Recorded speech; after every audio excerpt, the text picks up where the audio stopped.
Go. All right, hello everyone. So today we're going to be talking about how to do your soil activity. So what you're going to need for your soil activity is to actually get a plate or newspaper or a Ziploc bag so you can collect your soil. Right now we're outside of my house. So if you're lucky enough to have a yard, go ahead and get some soil from your yard. If not, you can go and ask permission to get some soil from a community park or find another area that has soil that you ask permission to get it. Or you could go ahead and just get some plain potting soil or use house plants if they are available to you. But ask permission before you use house plants in any soil. All right, so what we're gonna do is once we get outside, you need your plate, you need your spoon, or some kind of utensil to dig. If you have a hand shovel, that would be perfect. We only need about 4 teaspoons of soil to do our experiment, so you do not need that much in order to do this. So let's go ahead and find an area. We found an area in our yard that was disturbed. We just did some construction work here. This is the most easy to get to, so you don't have to dig down through grass and all that kind of stuff. So go ahead and try to find some soft dirt. We actually came outside on a rainy, kind of snowy day here in January.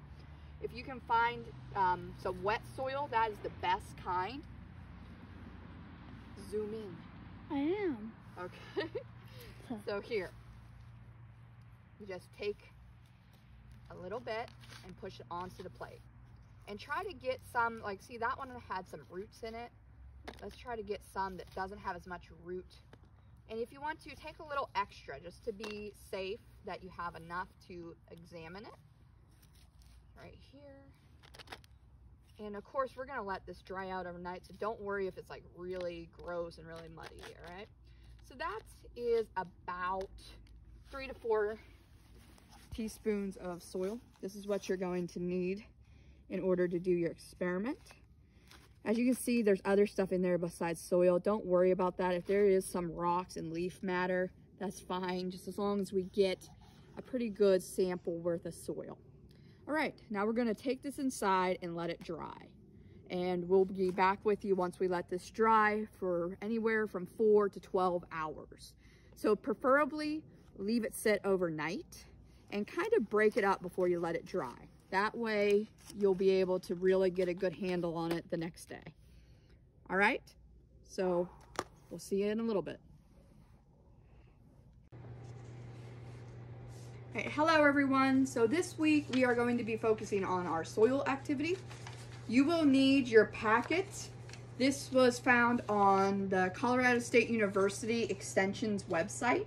This is a really nicely laid out packet, and that's why I like to use it.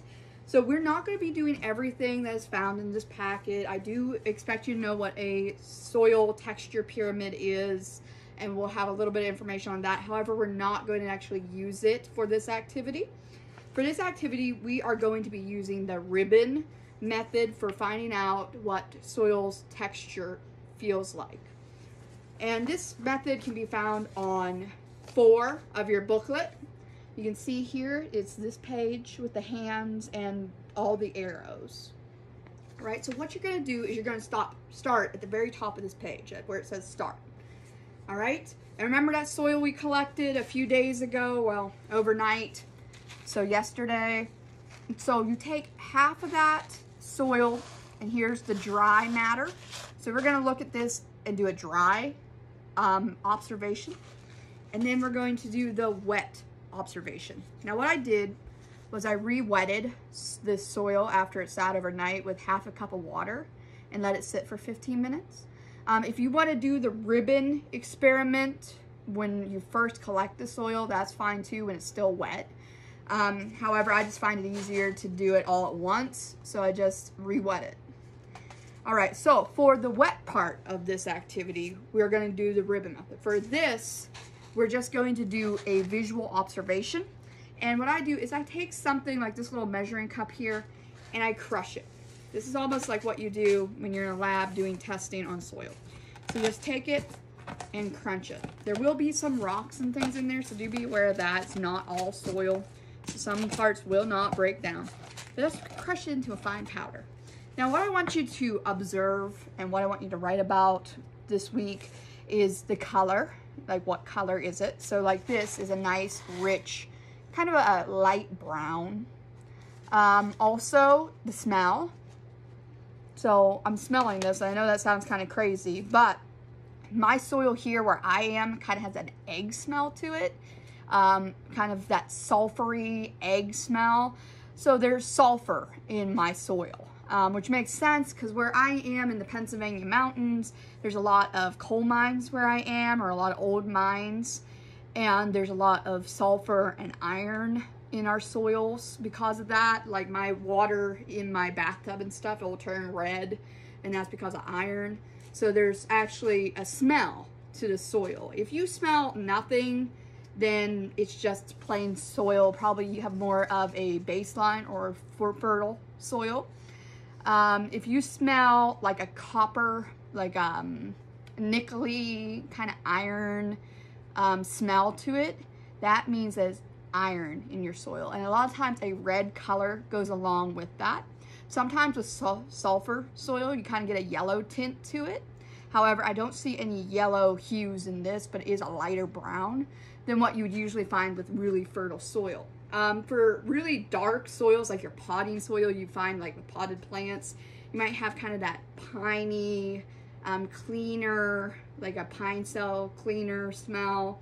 And that's because there's a lot of fertilizers put in with the soil itself. All right, so smell, the way that it looks, the coloration. And then lastly, what we're gonna do with our dry soil is kind of feel it. You know, is it gritty? Is it smooth? Is it kind of rough and coarse like rocks? So what mine feels like is it's kind of grainy. Kind of feels like sand almost running through my fingers. So you can see there, see it's kind of a sand type soil. It's not a real nice silty soil. It's more of a sand like you'd find at the beach or on a riverbed. Not a clay. Clay would be sticky and smooth. This is not a clay type soil. This is more of a sand. We're gonna test that out over here. I would have to say it's like a sand loam, which you'll see that on your soil pyramid as one of the options. So let's go ahead and get into the wet test because we've done the dry test now. Let's go ahead and deal with this. Remember, we put our half a cup of water back on this to saturate it. And then what we're gonna do, here, I'm gonna bend the camera down so you guys can really see this, is we're gonna follow this page to a T. So what it starts out as is you get your teaspoons of soil, add water droplets like we did, and soil property contents. So like moist putty. So is the soil like moist? So does the soil remain in a ball when you squeeze it? So first what they want us to do is try to make it into a ball. So let's see. I don't know if I can even make this into a ball because it's really not that great. Ooh. All right, so add dry soil to soak up water. I might have to do that. All right. Does it remain in a ball? Well, yeah, it kind of does. You see here, just be forewarned, you're gonna get messy, so don't wear nice clothes when you're doing this. It does stay in a little tiny ball. So we're gonna move on to the next step. See, once you hit yes or no, then you can figure out. If we would have said no, it does not stay in a ball, it would have took us over to the option of sand. However, we have some ball shape to this, so it's not exactly sand like you'd find on the beach or at the lake.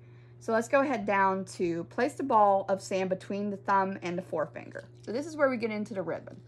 So you want to put your ball right over here, kind of in the middle of your fingers, and then you want to put your thumb here.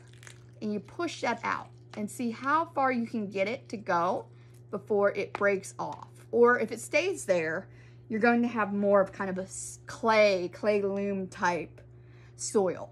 Now ours is kind of going, but it's kind of breaking off. So let's see. Does the soil rhythm or ribbon? It's kind of hard to say.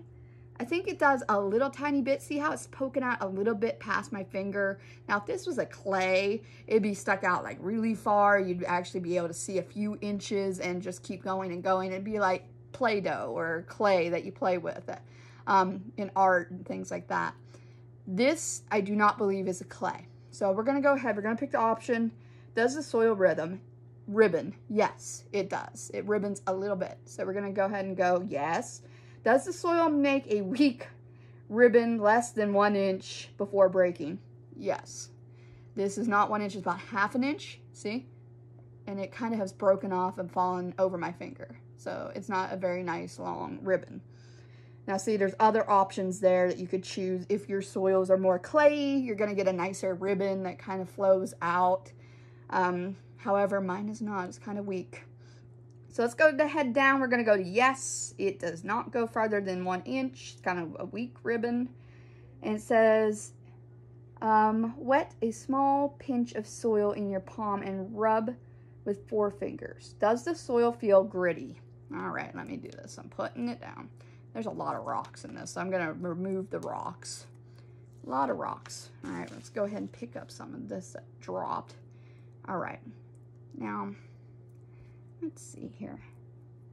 And we're supposed to feel, does it feel gritty? Now, gritty is like it has little bumps in it. You know, kind of like, you guys ever use face wash? It has like those little beads in it. That's what it's supposed to feel like if it feels gritty. And this does. To me, this feels very gritty. If you've ever, you know, gardened or did anything like that, you know, certain soils kind of have that pinch to it. This definitely has grit. So, grit would take us to a sand loam, which is what I've started out thinking even when we had just the plain dry dirt. It's a sand loam soil. So it means there's a lot of sand content in this. So this soil, hopefully I don't put this on my face, this soil would not be good for like farming and things like that. And that makes sense because I found it along the road where I live, and a lot of times they put like salt and sand down on the roads, especially in the wintertime, to keep them from getting snow piling up on them. So what we have here is a sand loam. If you do have those longer ribbons, you're going to be over more into clay, so just follow those out. So if you have a ribbon on your soil that's like 2 inches long, you can follow that to sand loam clay mixture. It could be a sand clay. It also could just be plain clay. So this is a great way, and I really like this key. And it's one of the best ways that we can test soil just with our bare hands. You don't need any kind of equipment for this, no pH strips, none of that. So this is one of the simplest ways to test out your soil. So go ahead, have fun with this. Make sure to use your packet. This is a really great resource. It comes up in a PDF. And have fun with this. I'm gonna go clean up. Thank you, and we'll talk later on.